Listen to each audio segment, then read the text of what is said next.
यार पूरी ज़िंदगी क्या किचन के काम में ही लग जाएगा, पूरी ज़िंदगी ऐसे ही गुजर जाएगी। कभी कभी तो लगता है कि कितना भी काम कर लो किचन का काम ख़त्म ही नहीं होता। छोटे बड़े इतने सारे काम हो जाते हैं ना कि समझ में ही नहीं आता, और जितना भी काम करो ना दिखाई बिल्कुल भी नहीं देता है कि कौन सा काम आज हम लोगों ने किया है।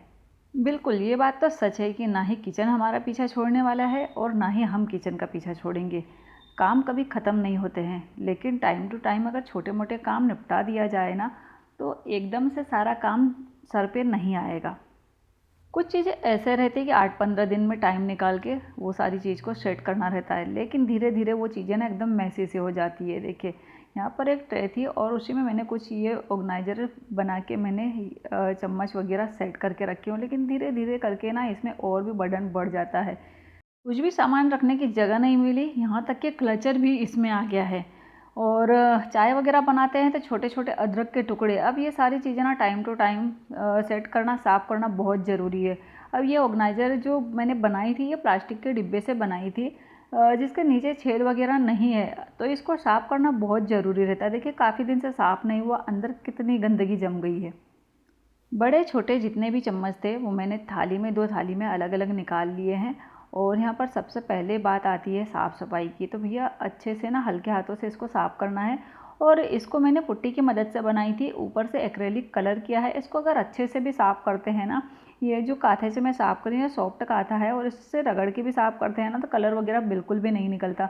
मतलब जो तार वाला कांथा आता है उससे अगर खूब घिस घिस के रगड़ेंगे ना तो ही ये कलर निकलेगा। बाकी कुछ चीज़ें ऐसे डेकोरेट करके इस्तेमाल में आराम से ले सकते हैं। देखिए बर्तन अभी कुछ देर पहले ही मैं धोई थी और फिर से बर्तन यहाँ पर जमा हो गए।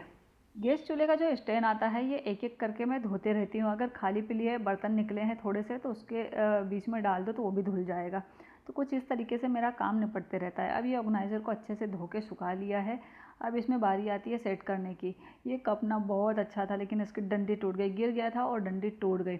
इसको एमसिल की मदद से कुछ अच्छे से डिज़ाइन भी बना सकते हैं, लेकिन अभी लेते हैं काम में। जो छोटे छोटे चम्मच है ना वो इसमें मैं रख दूँगी। छोटे चम्मच अगर बड़े ऑर्गेनाइज़र में रखती हूँ ना तो वो दिखाई नहीं देते, लेकिन मजबूरी में रखना पड़ता है।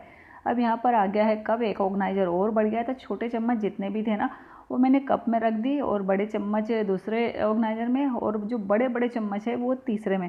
तो यहाँ पर जितने भी चम्मच वगैरह है ना इधर उधर मुझे रखने की ज़रूरत नहीं है, एक ही जगह सारे चम्मच वगैरह।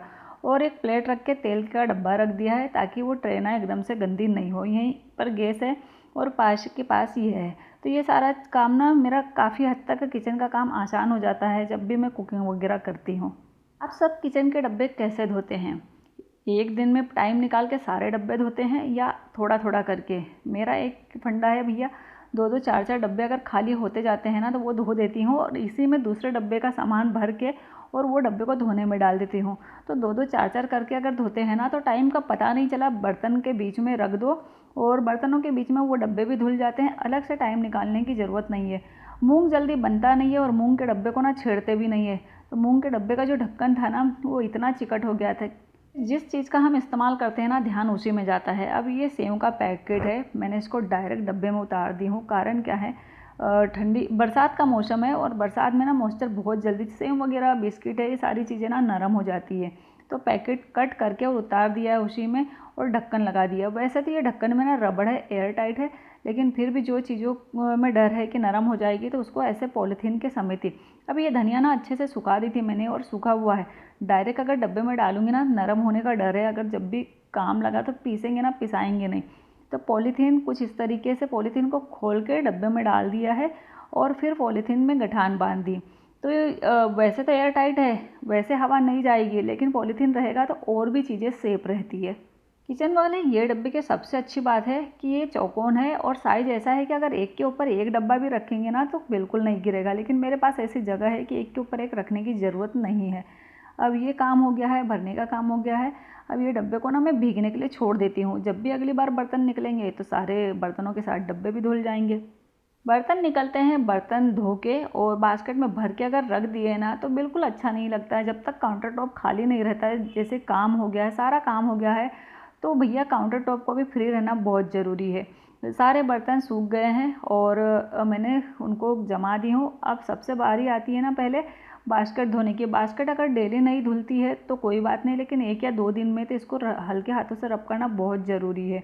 बरसात के मौसम में पानी जल्दी सूखता नहीं है और जो धूल वगैरह उड़ती है ना उसी में जमते जाता है, हमें दिखाई बिल्कुल भी नहीं देता है लेकिन उसमें जमते जाता है। और एकदम से अगर 8-15 दिन साफ़ नहीं किया ना तो वो गंदगी अलग ही दिखाई देती है। सिंक के पास मैं एक छोटा सा प्लास्टिक का डब्बा रखती हूँ, क्योंकि बार बार डस्टबिन में जूठा डालने के बजाय 3 बार का इसी में इकट्ठा करती हूँ और फिर बाहर डाल देते हैं। बाहर जब भी डालते हैं ना तो बकरी और जानवर वगैरह खा लेते हैं। जो जूठा वगैरह है ना, खासकर कुछ भी खाना वगैरह जो बचता है वो इधर उधर डस्टबिन में फेंकने की बजाय ऐसी जगह डालें कि जानवर वगैरह के पेट में चले जाए। अब सिंक और नल, भैया स्टील के नल ना इतनी जल्दी गंदे होते हैं, 1-2 दिन के बाद अगर साफ़ करेंगे ना तो उसमें दाग अलग ही दिखने लगता है। तो 1-2 दिन तो नहीं, मैं ये काम ना डेली कर लेती हूँ। जो अगल बगल की टाइल्स है, जहाँ पर सिंक एरिया है, जहाँ पर छींटे वगैरह उड़ते हैं वहाँ पर, और नल और बेसिन अच्छे से मैं डेली 1 बार टाइम निकाल के, या तो रात में या तो दिन में, कभी भी 1 बार टाइम निकाल के, जैसा भी टाइम रहता है ज़रूर साफ़ कर लेती हूँ। और जब डेली हम चीज़ें साफ़ करते हैं ना तो इसमें ज़्यादा टाइम नहीं लगता है, हल्के हल्के हाथों से रब करना है और ज़्यादा रब करने की भी ज़रूरत नहीं पड़ती। जब चीज़ें गंदी ज़्यादा नहीं होती है तो ज़्यादा मेहनत भी नहीं लगती है और डेली बेसिस 5-10 मिनट निकालना यूँ रहता है। उसके बाद में मैंने रब करके पानी डाल दी और जो भी पानी था वाइपर से साफ़ कर दिया और हल्के हल्के हाथों से जो भी कपड़ा था ना कपड़ा मार दिया, तो एक ही बार में चीज़ें अच्छे से साफ़ हो जाती है। अच्छा, कभी कभार मैं किचन काउंटर टॉप अगर साफ़ करती हूँ ना तो साबुन वगैरह लगा कर डायरेक्ट माइक्रोफाइबर क्लॉथ है ना उसी साफ़ कर लेती हूँ जब वो ज़्यादा गंदा हो जाता है। जब ज़्यादा गंदा नहीं रहता पानी डालो, वाइपर मारो और एकदम साफ़। ये 3D टाइल्स है, ये बहुत जल्दी गंदी हो जाती है, लेकिन अगर सही से मैनेज करते हैं तो गंदी नहीं होती है। घर के लिए क्या क्या चीज़ खरीदे, कुछ चीज़ें अगर घर में रहती है ना तो उन्हीं चीज़ का इस्तेमाल करना ज़रूरी है। कुछ भी बास्केट वगैरह अगर खरीदेंगे ना तो 150 से कम में तो बास्केट मिलते ही नहीं है। वहीं पर ऐसे डब्बे वगैरह किराना शॉप में अगर लेने जाएंगे तो 20-25 रुपये, 10 रुपये, 20 रुपये में आराम से दे देते हैं। अब ये डब्बे का ना साइज़ काफ़ी बड़ा है। अब सारी सब्ज़ी मैं इसके अंदर भर के रख दूँगी ना तो सब्ज़ी तो आ जाएगी, लेकिन सारी सब्ज़ी ना मिक्स हो जाएगी। तो टमाटर को मैंने एक बर्तन में रखी हूँ, आलू को ये वाली बास्केट में रखूँगी, छोटी सी टोकरी है, आलू आ गए, और जो भी जो छोटी मोटी सब्जियाँ हैं इसमें अदरक है, मिर्ची, वो अंदर मैं डब्बे के अंदर डाल दूँगी। जब भी चीज़ इस्तेमाल करना रहेगा ना सारी चीज़ें एक जगह मिलेगी, एक एक करके छांटना नहीं पड़ेगा। अब गोभी ऐसे ही मैं रख दूँगी ना तो ये सिर्फ और सिर्फ फ्रिज में जगह घेरेगी, तो फ्रिज में जगह नहीं घेरे उससे मैं ये डंडी कट कर दूँगी और उसको कुछ इस तरीके से ठोकना है, जो भी कीड़े वगैरह बाई चांस अगर हो तो वो निकल जाएंगे और साथ ही साथ जगह भी बन जाएगी। अब मिर्ची रखने के लिए अगर डायरेक्ट फ्रिज में ऐसे मिर्ची रख रहे हैं, अभी ना क्या होता है कि फ्रिज अगर ज़्यादा देर चालू रहेगा, बहुत ज़्यादा ठंडा हो गया तो मिर्ची भी ख़राब होने लगी है।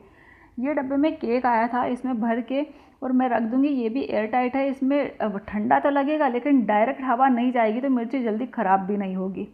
जिस दिन भी सब्ज़ी आती है इस तरीके से साफ़ करके अगर सारी सब्ज़ी को रखें। अभी बरसात का मौसम है, सारी सब्जियों को ना धो भी नहीं सकते, अगर धोएंगे ना तो बहुत जल्दी गीली हो जाती है और सूखेगी नहीं, प्लस जल्दी ख़राब हो जाएगी। अब ये कोतमीर ना डायरेक्ट जड़ से उखाड़ के लेके आए, इतनी ज़्यादा मिट्टी थी, मैंने जड़ कट करके फेंक दी हूँ, उसके बाद में सुधार लेते हैं।